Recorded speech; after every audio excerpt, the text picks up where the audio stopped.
Hello, today's video is going to be a follow-up of yesterday's video on the MACD moving averages combination. Here is the version I'd set up yesterday.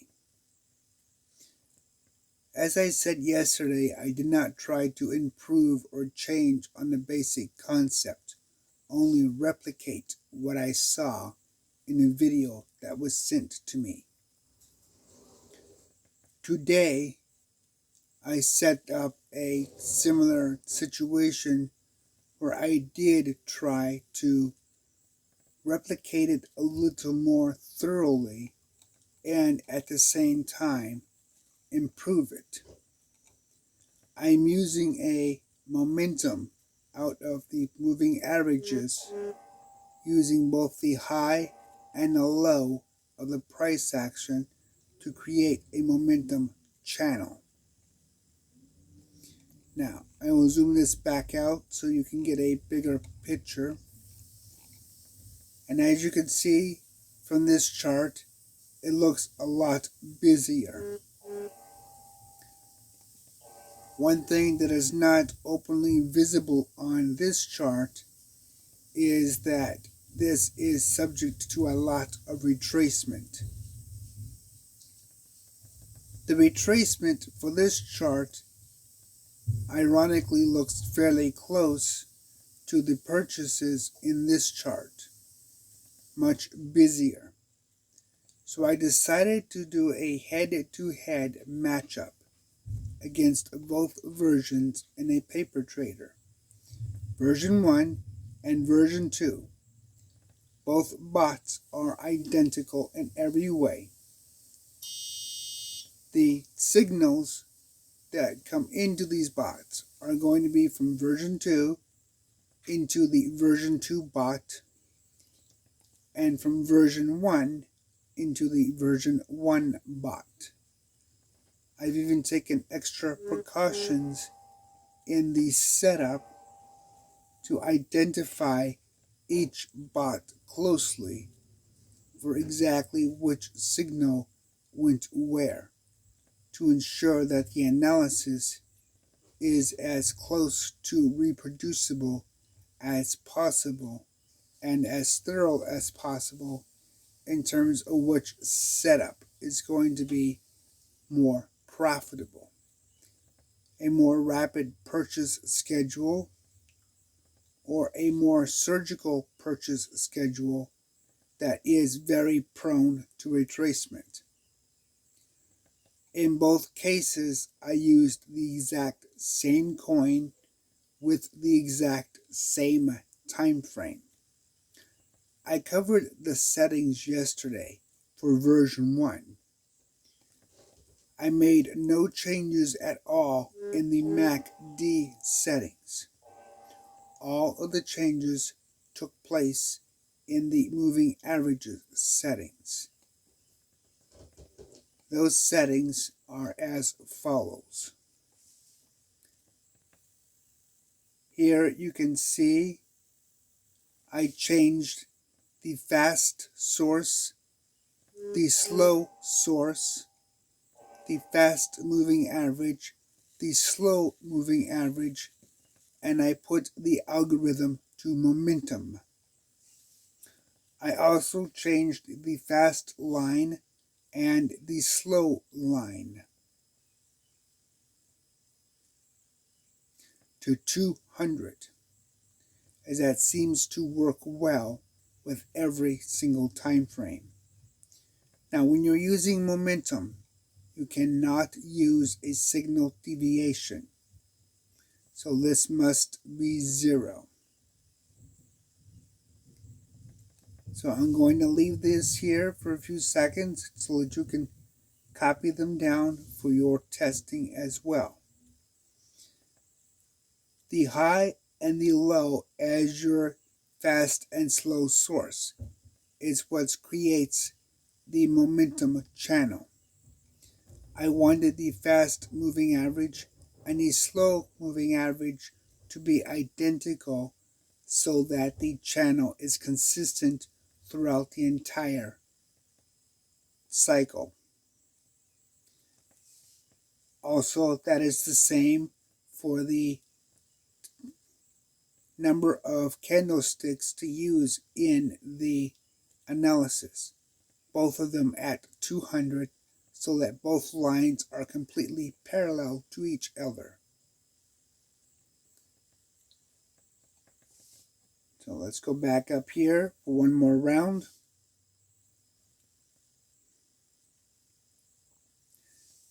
Now we will go back down to the bottom. Those are the changes I made to the moving averages module to create the difference you see on the screen. There is one thing that I just remembered that I did change in MACD. None of the settings themselves that control the MACD, they are all the same as they were. The one thing I did change is at the very bottom. I do not keep the signal at all beyond the current candlestick. This is the only change in the MACD module that I made that is different than yesterday's module. Now, from the standpoint of how well these will perform, I actually don't know. Which is why I set up two different paper bots, identical to each other, so that I can see how well they will perform.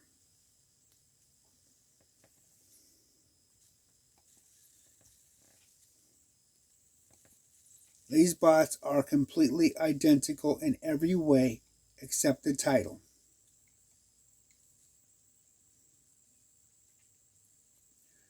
I'm using 100 trades. Since 3C does not have an auto merge, I need to make sure I have plenty of space for all of the different purchases that the algorithms are going to make. The standard $11 for the base order and safety order. And of course, market speed only. TradingView is driving the entire process, so there is no take profit. Most importantly, I am not using safety orders. I want the entire analysis done strictly from the TradingView algorithm in both cases. Version 1 and version 2 must have a thorough analysis without the platform-dependent properties. Now, if the analysis holds true to the video that you should have by now watched, both of them should be about 62.5% success rate. This experiment is going to see which one has the better opportunity to profit. Version 1 that is more surgical in its entry point, but is very prone to retracement, or version 2 that is more aggressive in its entry point and shows multiple purchases along the way. Now, in both cases, I am using the close all deal. I want everything closed off at once when the first sell signal hits. I want to get a complete average of everything wrapped up in one time. So it's important that this template be identical in both cases to produce the most empirical data possible between both methodologies.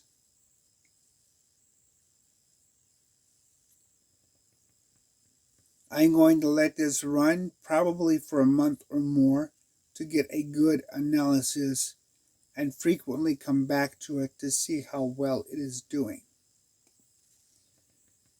They both may end up panning out equal. It's just a matter of aggression between which one does more purchasing than the other. Then again, that might do a wash as well, given that version 1 has a high propensity of retracement. So these are set up, they're running. Version 2, version 1. That 5-minute chart. Let's reload it. Make sure we have identical screens here.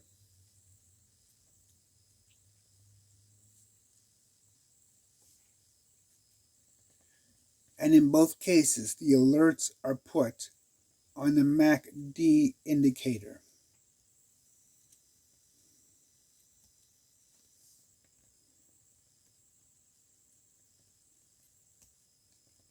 Okay, it's showing up as 1 hour. Let's make sure this is 5 minutes.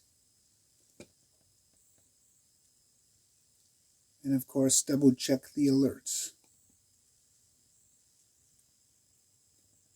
5 minute for version 2, sell. 5 minute for version 2, buy. 5 minute for version 1, sell. 5 minute for version 1, buy. Okay, the alerts are proper. So just the screen got a little messed up. We can live with that.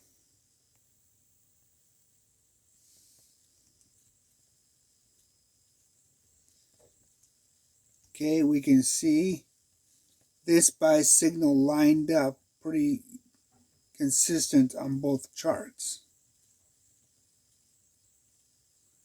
We can also see the sell signals line up pretty consistent as well between both charts. So it's just a matter of whether or not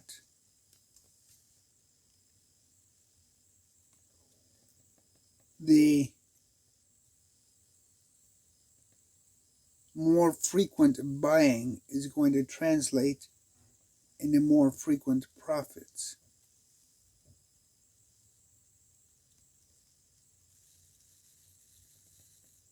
Because as you can see, as I go back and forth between these two charts, comparing the signals, the sell signals don't change that dramatically, but the buy signals do quite significantly. So version 2 will require a higher budget. So that is something to pay attention to when you're working with it. And even version 1, the retracements were very misleading, where I expected only one retracement, or only one purchase. I ended up making 5 purchases for a particular signal.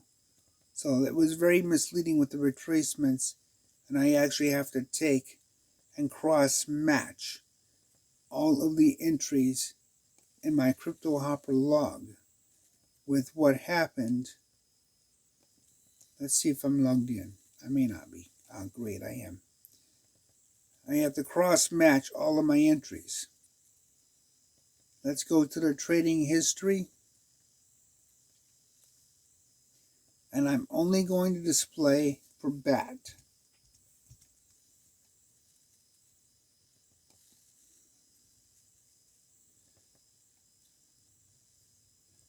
Okay, this sell down here is from a previous strategy. I actually took a loss on it to get out of it so I can make changes. Here are the 5 purchases I talked about. You literally have to look at the timestamp and compare it to the version 1 chart. And you noticed from the visual, the last purchase was midnight last night, but there's no signal here. So you have to compare these signals and be prepared for greater retracement. Now, as you can see, even though I had this retracement happen, I still came away with one very sweet profit.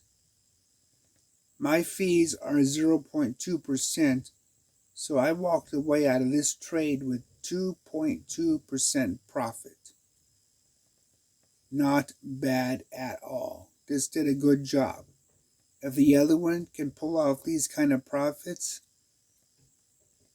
at a higher frequency, I am going to be sitting happy, because BAT is a very difficult coin to trade because it has very long ups and down cycles. So if either of these strategies come out on top, I've got myself a winner no matter which direction. And if both of them come out on top and do well, then I've got myself double winners, and I just have to choose what frequency of trading I'm actually looking to do. So as you continue to explore different strategies and combinations of indicators, sometimes little changes can have big impacts. Visually, this is a major impact compared to this. So don't become fixed or locked into one single way of thinking.